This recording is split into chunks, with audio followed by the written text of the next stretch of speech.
Hoje, a gente vai mergulhar numa teoria que décadas atrás redesenhou completamente um mapa do poder global. E o mais incrível é que hoje em dia ela talvez seja mais relevante do que nunca. Então, vamos começar com a pergunta que está no centro de tudo.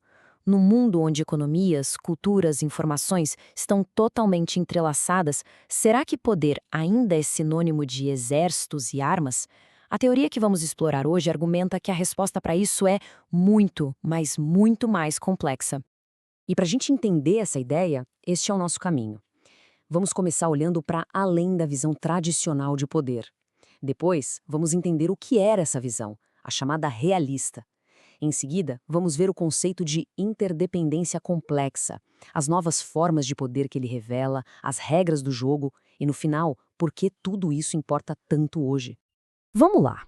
O primeiro passo é entender o cenário.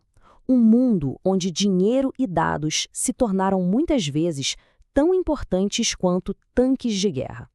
A história começa em 1977. Dois acadêmicos, Robert Kiyosaki e Joseph Nye, publicaram um livro que mudaria as regras do jogo, Poder e Interdependência.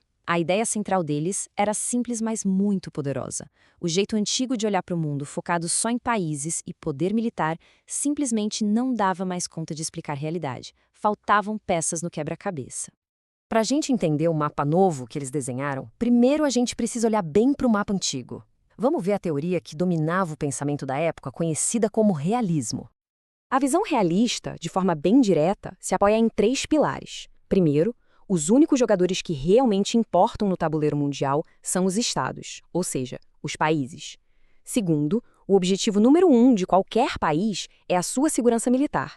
E terceiro, a ferramenta principal e mais eficiente para garantir essa segurança é a força militar.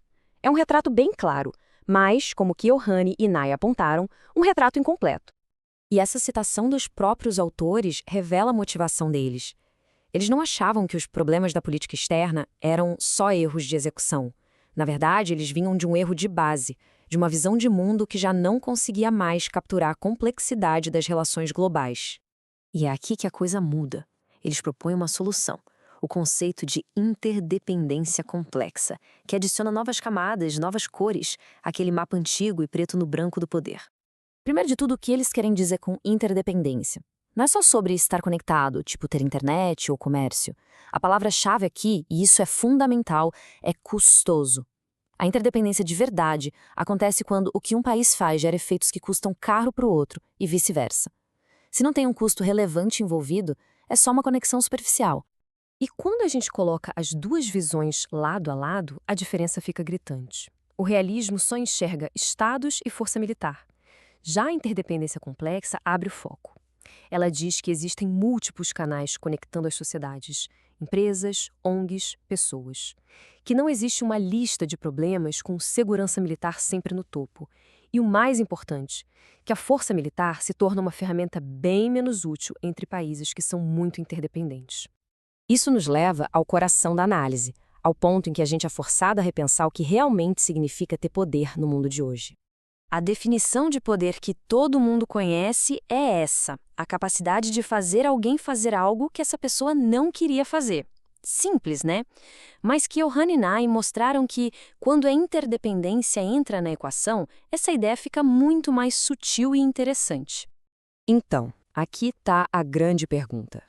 Se tanques e mísseis não são tão eficazes para resolver disputas entre, sei lá, o Canadá e os Estados Unidos, ou entre países da União Europeia, como é que o poder se manifesta nessas relações? E a resposta deles para isso é simplesmente brilhante. Eles dividem o poder interdependente em duas faces: sensibilidade e vulnerabilidade. Pensa assim, a sensibilidade mede a rapidez e a intensidade com que um país sente o impacto de algo que aconteceu em outro. É o ai, do eu. Já a vulnerabilidade é sobre o custo de se livrar daquela situação, de mudar as regras. É sobre ter ou não ter alternativas.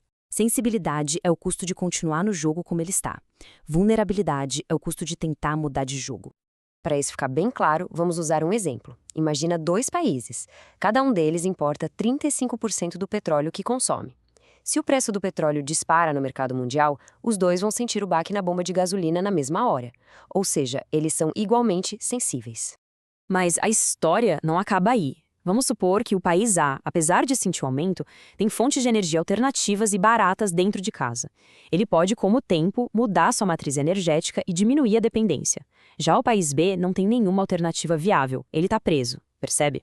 A sensibilidade era a mesma, mas a vulnerabilidade deles é completamente diferente. O país A é muito menos vulnerável.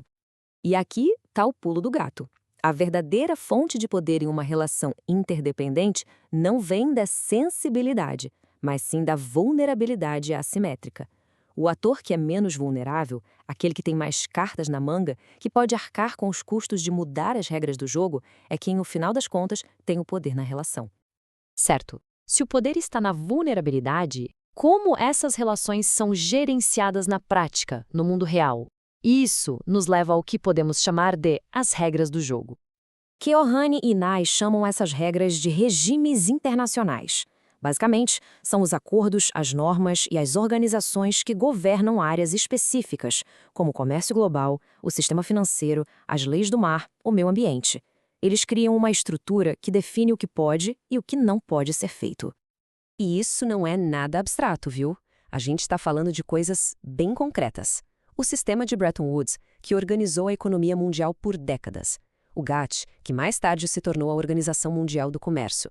O FMI, todos esses são exemplos de regimes que moldam o nosso mundo até hoje. E chegamos à parte final. Por que uma teoria pensada lá nos anos 70 continua sendo tão importante?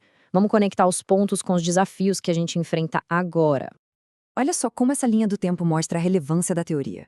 O fim da Guerra Fria não foi só uma vitória militar, mas expôs a imensa vulnerabilidade econômica da União Soviética.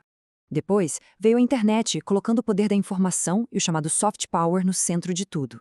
A crise financeira de 2008 foi uma aula prática sobre os riscos da interdependência. E hoje, pandemias, mudanças climáticas, tudo isso escancara nossas vulnerabilidades compartilhadas. Essa frase, dos próprios autores anos depois da primeira publicação, resume tudo de forma perfeita. Eles basicamente disseram, sabe aquele mundo que a gente descreveu, que na época parecia ficção científica para muita gente? Pois é, o mundo se tornou aquilo. E isso nos deixa com uma pergunta final para refletir. No mundo de hoje, com desafios que não respeitam fronteira nenhuma, de vírus biológicos à inteligência artificial, será que toda essa nossa conexão nos deixou mais fortes? Ou, no fundo, será que ela apenas nos tornou mais vulneráveis do que jamais fomos? A resposta para essa pergunta, muito provavelmente, vai definir a política mundial deste século.